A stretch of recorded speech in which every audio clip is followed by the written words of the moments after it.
90 రోజుల కోర్సు పూర్తి చేస్తే చాలు 100% ప్లేస్మెంట్ సపోర్ట్ తో సాఫ్ట్వేర్ జాబ్ మీ సొంతం. వెంటనే కోడ్ జ్ఞాన్ డెస్టినేషన్ ని సంప్రదించండి. నమస్కారం అనిల్ సింగ్ గారు. నమస్తే శిరీష. పెట్టుబడి పెడుతూ ఉంటారు సార్. కొంతమంది మంత్లీ చిన్న అమౌంట్ కడుతూ ఉంటే, ఇంకొందరు at a time huge amount పెట్టి హై రిటర్న్స్ రావాలి అని ఎక్స్పెక్ట్ చేస్తూ ఉంటారు. సో అలా ఎవరైనా కూడా లంసమ్ అమౌంట్ పెట్టి ఒక మంచి ఇన్వెస్ట్మెంట్ ప్లాన్ గురించి ఎదురు చూస్తున్న వాళ్ళకి మీరు చెప్పే ఏంటి sir investment plan? One time investment అంటే అసలు హెడేక్ లేకుండా ఉంటుంది శిరీష. ఎందుకంటే జనరల్గా ఏంటంటే ప్రతి నెల కట్టాలి, ప్రతిరోజు కట్టాలి, అది చీటీ డబ్బులైనా ఈఎంఐ అయినా ఆర్ పెట్టుబడి డబ్బులైనా కానీ కొంచెము గుర్తుపెట్టుకొని మరీ చేయాల్సి వస్తుంది. అదొక పని పెట్టుకోవాలన్నమాట. లిటరల్గా ఎవ్రీ మంత్ రిమైండర్స్ ఉండాలి. దాంట్లో ఎక్స్ట్రా ఖర్చు అయినా అందులో తక్కువైనా ఎగ్జాక్ట్లీ ప్రాబ్లమ్స్ ఎక్కువగా వస్తాయి ఖచ్చితంగా. సో కాబట్టి one time investment is a great idea, solid idea. So ఈ ఓటీఐ ఇన్వెస్ట్మెంట్ 5 లక్షలు పెట్టుబడి పెట్టండి, 2 కోట్ల రూపాయలు రాబడి. ఎన్ని సంవత్సరాల్లో సార్? చెప్తా, ఆ డీటెయిల్స్ అన్నీ కూడా క్యాల్కులేషన్స్లో మీకు ఉంటాయి. సో ఇక్కడ ఫస్ట్ నేను మీకు 5 lakhs ఒకటేసారి పెట్టాలి. దాని తర్వాత మీకు 2 కోట్ల అమౌంట్ ఎలా వస్తుంది, ఎంత సమయంలో వస్తుంది, అది ఎక్కడ పెట్టుబడి పెడితే వస్తుంది, దానికి ఆ డీటెయిల్స్ అన్నీ కూడా 1 by 1 నేను మీకు తెలియజేస్తాను. ఫ్రాంక్గా చెప్పాలి అంటే మనందరికీ తెలుసు, బేసిక్గా ఒక 5 లక్షల రూపాయలు ఉంటే అందరూ ఏం చేస్తారండి సాధారణంగా? ఆచారంగా వస్తుంది, బ్యాంకుల్లో పెట్టడము, ఎఫ్డి చేసుకోవడం. కానీ ఇప్పుడు ఆ కాలం పోయింది. ఎందుకంటే thanks to technology, thanks to internet, thanks to social media, చాలామంది investors are becoming educated.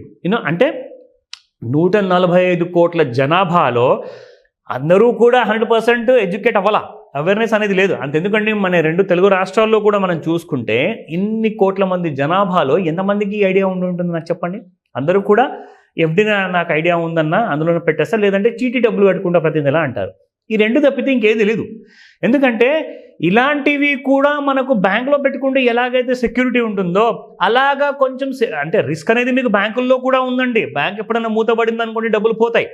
So అది మీరు రిస్క్ అనేది ప్రతి చోట్ల ఉన్నప్పుడు ఇక్కడ కూడా మీరు పెట్టుబడి పెడితే 2 కోట్ల రూపాయల, అదేంటి అసలు 5 లక్షలు పెడితే మనకు మహా అంటే 6%, 7%, ఇంకా ఏదైనా అంటే 9.5% వరకు రిటర్న్స్ వస్తాయి కదా ఎఫ్డిలో అంటారు. నిజంగా నేను చెప్తున్నాను, ఇది నేను చెప్తుంది ఈటీఎఫ్స్ కానివ్వండి ఆర్ ఎనీ అదర్ మనీ ఇన్స్ట్రుమెంట్లో కానివ్వండి, ఎక్కడైతే మీరు పెట్టుబడి పెట్టాలో ఆ డీటెయిల్స్ మీకు చూపిస్తా. శిరీష, గత 25-30 సంవత్సరాల నుంచి కొన్ని మంచి పెద్ద పేరున్న కంపెనీస్ ఉన్నాయి. ఎవరైతే ఇండియా మొత్తంలో పెట్టుబడిదారులకు వన్ టైం ఇన్వెస్ట్మెంట్ పెట్టిన వాళ్ళు కానివ్వండి, నెల పెట్టిన వాళ్ళు కానివ్వండి, వాళ్ళకి సంవత్సరానికి దాదాపు కాదన్నా కానీ 62% వరకు పర్ యానం రిటర్న్స్ వచ్చాయి. 60% అనుకున్నా కానీ నెలకు 5% అండి. చాలామంది ఏదో ఫైనాన్స్ బిజినెస్ అంటారు, అదంటారు, ఇదంటారు. అసలు that is all not safe. అంటే మీరు పెట్టండి మీకు కూడా వస్తుంది అంటే ప్రతిదానికి ఒక రిస్క్ ఎలిమెంట్ అనేది ఉంటుందండి. ఆ రిస్క్ని మీరు అర్థం చేసుకొని మనము రిస్క్ని ఎలా రెడ్యూస్ చేసుకోవాలి, రిస్క్ని ఎలా తగ్గించుకోవాలి అన్న విషయం మీరు తెలుసుకున్నారనుకోండి, దానికోసం ఒక చిన్న క్లాస్ ఉంటుంది, అటెండ్ అయితే మీకు ఒక ఫుల్ నాలెడ్జ్ అనేది వస్తుంది. సో ఇక్కడ మీరు ఏం చేయాలి అంటే ఈ పెట్టుబడులు అది మ్యూచువల్ ఫండా, ఈటీఎఫా, లేదంటే ఒక స్టాక్ మార్కెట్లో ఉన్న స్టాకా, దాని గురించి మనం ఎలా నేర్చుకోవాలి, నేర్చుకుంటే మనకు నాలెడ్జ్ అనేది ఎలా వస్తుంది, ఆ నాలెడ్జ్తో మనం ఎక్కడ పెట్టుబడి పెట్టాలి. ఇప్పుడు ఇక్కడ 62% అనేది మన రిటర్న్స్ గత ఒక సంవత్సరంలో వచ్చిందండి. దాని తర్వాత 53% నెక్స్ట్ కంపెనీ, దాని తర్వాత 44% అనేది వచ్చింది. అలా మనం చూసుకుంటే మీకు డబల్ డిజిట్లో ఉన్న రిటర్న్స్ ఉన్నాయి, కానీ ఎక్కడ కూడా మీకు నెగిటివ్ రిటర్న్స్ అనేది మాత్రం లేదు. అంటే దానికి అర్థం ఏంటి? Because India is $3.5 trillion GDP అండి. ఇప్పుడు మన టార్గెట్ ఏంటంటే ఫస్ట్ ఒక $5 trillion, దాని తర్వాత మళ్ళీ $10 trillion అనేది ఒక టార్గెట్ ఉంది. సో నెక్స్ట్ 30 సంవత్సరాల్లో ఎవరెవరైతే 20 సంవత్సరాలు అండ్ 21 years అండ్ అబవ్ ఉంటారో వాళ్ళందరికీ కూడా ఇది ఒక గొప్ప అవకాశము. మీకు నేను చెప్తున్నాను, ఇప్పటిదాకా నేను చూపించిన రిటర్న్స్లో మీకు 60%, 50%, 30% చూపించా శిరీష. ఇప్పుడు నేను చెప్పబోయేది ఎంత శాతం రిటర్న్స్ తెలుసా మీకు? సంవత్సరానికి ఓన్లీ మీకు 20% రిటర్న్స్ పర్ యానం వచ్చినా చాలు.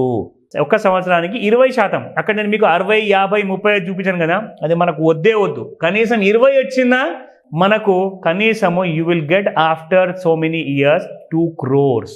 That is upon investment of single investment అనమాట. One time investment of 5 lakhs you are going to get 2 crores. ఇందులో రిస్క్ ఎంత ఉంటుంది అండ్ సెక్యూరిటీ ఎంత ఉంటుంది అంటే ఇవన్నీ కూడా securities exchange board of India అంటే SEBI, national stock exchange, Bombay stock exchange, కేంద్ర ప్రభుత్వం అందరూ కూడా కలిసి మీకు ఇందులో సెక్యూరిటీ ఎలా ఉండాలో, అంటే మీ డబ్బుల్ని ఎవరు కూడా సైబర్ క్రైమ్ ద్వారా కానివ్వండి ఎవరు కూడా దోచుకోవడానికి వీలుండదు.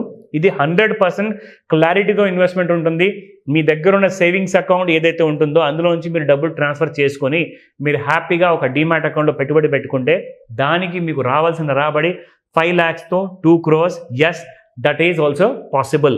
సో ఈ ఇన్ఫర్మేషన్ నేను ఏదైతే ఇచ్చానో మీకు దీన్ని ఫస్ట్ మీరు తెలుసుకోండి, డీటెయిల్స్ ఏంటో అడగండి, ఎలా నేర్చుకోవాలి, ఎలా తెలుసుకోవాలి, సో దట్ మాటికి అందరిని అడుగుతూ ఫోన్లు చేసుకుంటే అవసరం మీకు ఉండకూడదు. కాబట్టి ఈ రోజే మీరు ఇమీడియట్గా కాల్ చేయండి, మిగతా డీటెయిల్స్ అన్ని కూడా నేను తెలియజేస్తాను. ఎలా సార్, ఎలా అప్రోచ్ అవ్వాలి అంటారు? అప్పుల గురించి అయినా, అప్పుల నుంచి ఎలా బయటపడాలి, లేదు అంటే ఒక మంచి ఫైనాన్షియల్ ఇన్వెస్ట్మెంట్ కోసం ఒక హై రిటర్న్స్ వచ్చేలాగా ఒక ప్లాట్ఫామ్ క్రియేట్ చేసుకోవాలి అనుకున్నాం, దానికి ఒక పోర్ట్ఫోలియో కావాలి అనుకునే వాళ్ళు మీ గైడెన్స్ కోసం ఎలా అప్రోచ్ అయ్యే ఛాన్స్ ఉందంటారు? ఇది చాలా ఇంపార్టెంట్ విషయం శిరీష, మీరు అడిగిన ప్రశ్న.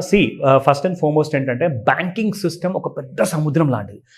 ఇందులో మీకు ఎన్ని ఆప్షన్స్ ఉంటాయిలే, నాకెందుకులే అని అనుకున్నారనుకుంటే మీరు పప్పులో కాలేసినట్టే. ఎందుకంటే బ్యాంకింగ్ సిస్టంలో మీరు బ్యాంక్ని వాడుకుంటున్నారు, సర్వీసెస్ని. సో సర్వీసెస్ని వాడుకున్నప్పుడు మీరు ఒక థరో నాలెడ్జ్ అనేది మీ దగ్గర లేదనుకోండి, ఖచ్చితంగా ఇలాంటి ప్రాబ్లమ్స్ ఎదురవుతారు. మీకు ఈఎంఐ కట్ అయిపోతుంది, అక్కడ చెక్ బౌన్స్ అవుతుంది, ఆ ఛార్జెస్, ఈ ఈఎంఐ అంతా లాస్ కలిపి. అంటే ఇది ఒకటే ఎగ్జాంపుల్గా వాడాను నేను మీకు.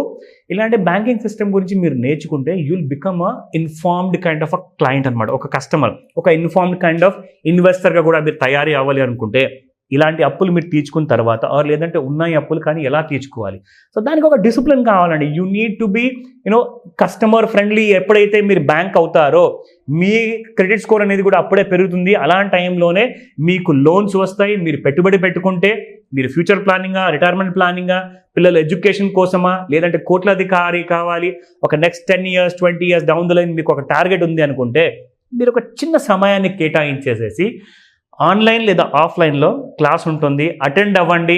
స్క్రీన్ పైన కనిపిస్తున్న నెంబర్కి కాల్ చేయండి, లేదా వాట్సాప్ నెంబర్కి మీరు మెసేజ్ పెట్టినా మీకు పూర్తి ఇన్ఫర్మేషన్ ఇవ్వబడుతుంది. Thank you sir, thank you so much. Welcome Sirisha.